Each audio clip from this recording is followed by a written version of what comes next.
Welcome back, ladies and gentlemen, to another predictions video.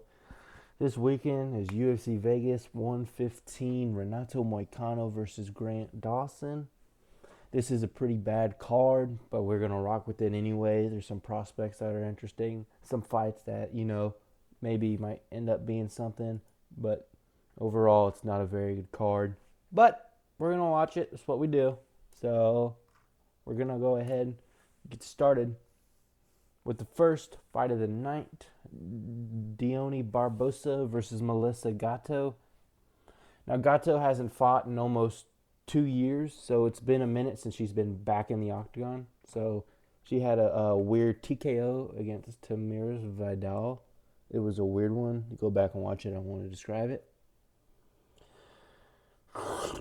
Sorry.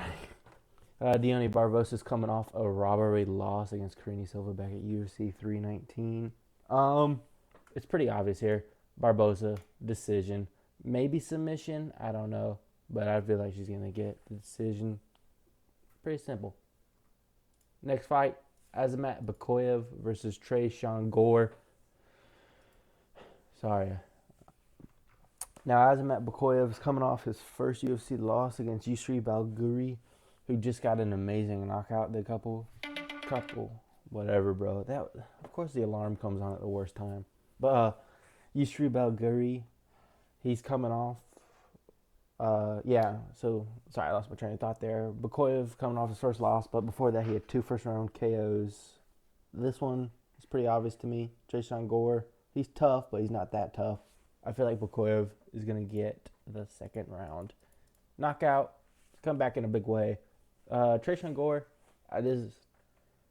he's getting outboxed by a jiu-jitsu guy who literally got knocked out by Bo Nickel. So, to me, it's pretty obvious. I think Bakoyev is going to win. I could see Bakoyev getting the, you know what? I'm changing my pick. I think Bakoyev is going to win by decision. I don't think Gore is going to get knocked out. I think he's going to take him to a decision. That's what I think. Next fight, 135. 2 135ers coming off losses, Haley Cowan and Elise Pereira. Now, both of these fighters are not very good. Cowan just got submitted by Nora Conroll, who's on a 2-fight losing streak, and Elise Pereira was defeated by Montserrat Rendon, who was literally got destroyed by Bia Mesquita earlier this month.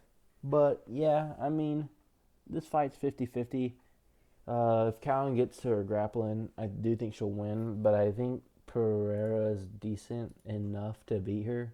But I could see Cowan getting the win by decision. But I don't know. It just depends on how she fights. We'll see.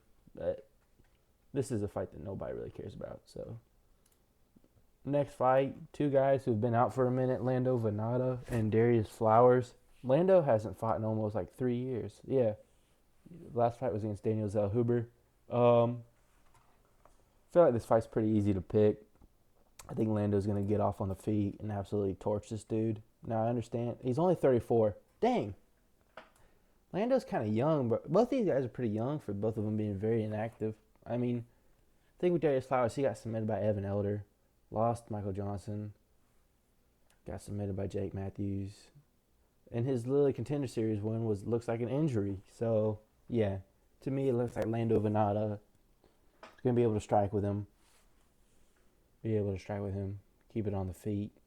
But, yeah, I don't know. If Darius can wrestle, I think maybe, but I don't know. I feel like Lando's the pretty obvious pick here. Like I said, man, this card is pretty bad. I mean, I'm excited for this fight.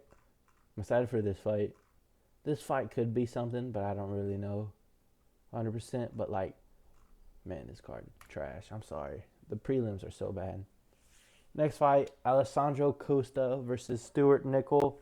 Now, Nickel actually had a lot of hype coming in the UFC, but he got absolutely slimed out in his first fight against Jesus Aguilar. Got submitted, and now he's coming off a loss against Lucas Rocha back at UFC Rio. Alessandro Costa is coming off a TKO loss against Alan Correa. It wasn't really. I think it was more of an injury and kind of stopped. But yeah, I think Alessandro Costa is going to win this one by decision. I think he's going to come back in a big way. I don't think he's going to get the knockout, but I definitely think he's better than Stuart Nickel almost everywhere, especially on the feet. I think he's going to have. He's got a good corner. Trains with Diego Lopez and whatnot. So yeah, Alessandro Costa by decision is the move to make. Now this fight is a little interesting to me. I don't really know. I've been going back and forth on this like for a minute, but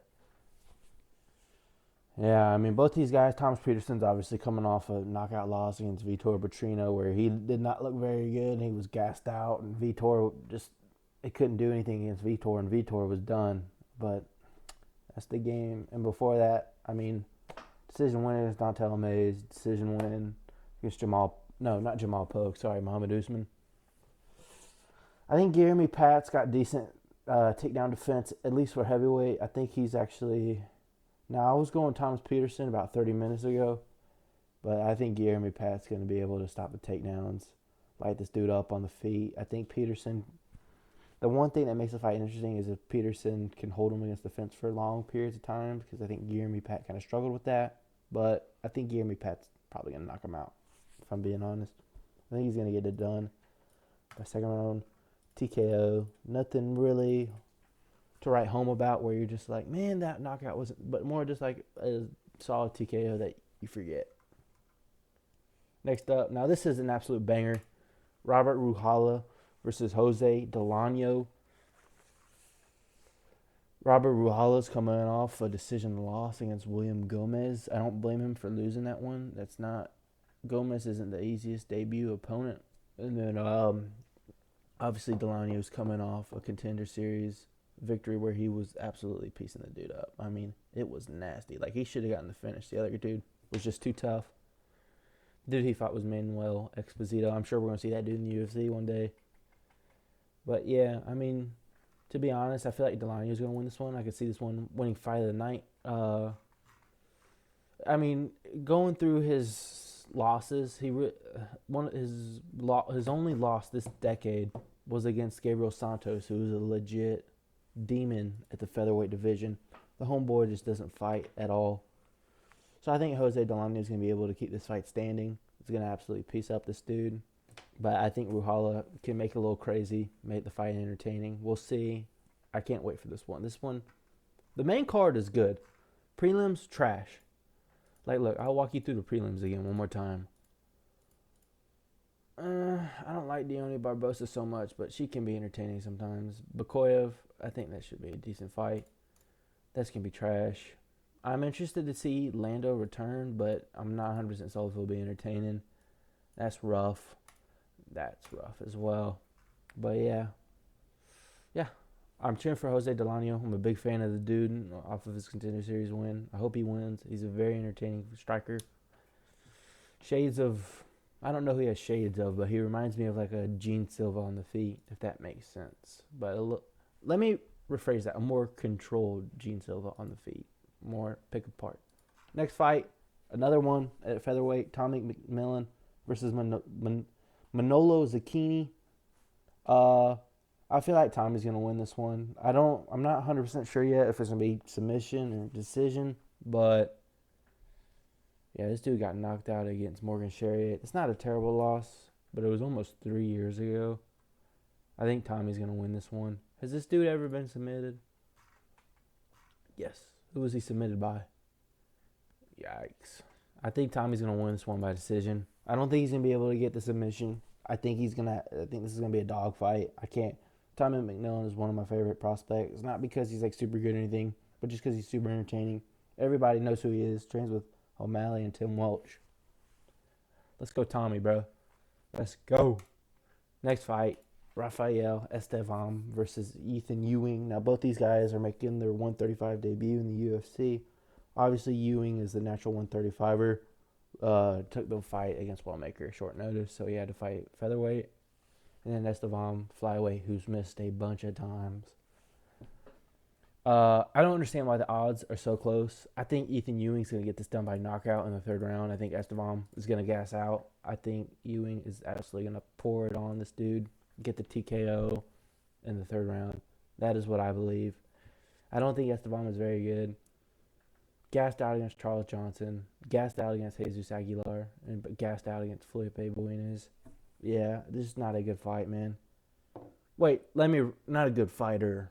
He's just a weight bully. You're not going to be able to weight bully Ethan Ewing. The man is an absolute unit. Yeah, Ethan Ewing. Now this one's hard, not because I don't know who to pick as the winner, but I don't know which which method. Now I could see him knocking him out for sure. Ribeiro is very chinny. The dude gets cracked all the time. And then I haven't really seen his submission defense yet, so I think for that reason, I think I'm gonna go Yakyaev first round knockout. I think this is gonna be a quick one. This is gonna be performance of the night. He absolutely destroyed Cerqueiro with a head kick and submitted him. I think Yakyaev is gonna find the very quick knockout or club and sub. Now there is a world where I do see Ribeiro surviving the first round, pouring it on the second and the third. But I just think the more likely thing to happen is a Yakyaev first round KO, in my opinion at least. Next fight, Vina Jandiroba, who's coming off a decision loss against Mackenzie Dern for the championship. Maybe it's a better thing she didn't win because then she'd have to fight Zhang Weili, who's coming off a loss, and she's going to be pretty angry about that. So people better pray for Mackenzie Dern. And Tabitha Ricci's coming off a TKO against Amanda Ribas back in July. I don't understand why Ricci is the favorite. Jandiroba, we always... actually, hold up, sorry. I think Jandiroba's going to win. I just think her wrestling's going to be too much. I think Ricci's a little too small. Yeah, I mean, not much to say about this fight. Yeah, I mean, I don't know. This is just one of those co-main events, just like whatever, dude. They gotta stop doing these strawweight co-main events at the Apex. They're just never fun, in my opinion, unless they involve Mackenzie Dern. Yeah. Next up, we got the main event. Renato Moicano versus Chris Duncan. Now this one is very interesting because Moicano is coming off 2 losses. Lost to Islam. Nobody blames him for that. But he lost to Dariush, which at this point it's rough. Like, man, how are you losing to him? I feel like Chris Duncan should get the victory here. I think he's riding a good win streak right now. Only loss is the Manuel Torres, a guy who's ranked and who's absolutely slimed out all the people he's fought except for one. Yeah, unless Moicano can get it down on the ground early, I don't really see how he'll win. I think Chris is better on the feet, for sure. Yeah, I'm going to go Chris Duncan by decision, 48-47. I don't think he's going to get the finish. But yeah, and I understand. My apologies for this breakdown not being very thorough. It's just a trash card, so there's not really any point in trying. Yep. So I'll see y'all. I'm probably not even gonna do a recap for this video for this card unless it's actually good. So yeah, y'all probably won't see me again until UFC 327 breakdown a week from today. So yeah, I'll see y'all then. Bye.